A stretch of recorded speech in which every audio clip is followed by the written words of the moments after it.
শৈশব সবসময় কল্পনা আর বিস্ময়ে ভরা। ছোট্ট ছেলেটিও তেমনই ছিল। সে ভাবত মাটিতে পড়ে যাওয়া ভাত অদৃশ্য কোনো দানব খেয়ে ফেলে।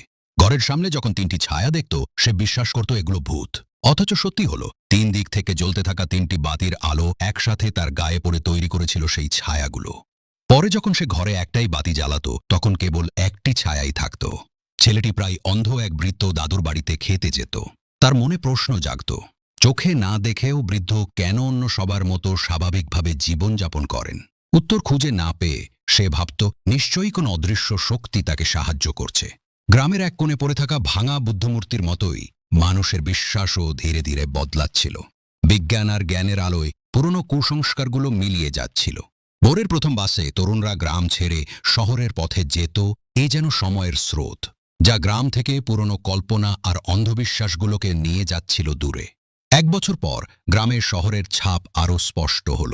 মানুষের চিন্তাধারার সঙ্গে সঙ্গে জীবনযাত্রার অনেক কিছুই পাল্টাতে লাগল। এমনকি নতুন করে তৈরি হলো পাবলিক টয়লেটও। কিন্তু বয়স্ক আর শিশুতে ভরা এই নিস্তব্ধ গ্রামে সেটি বেমানান মনে হতো।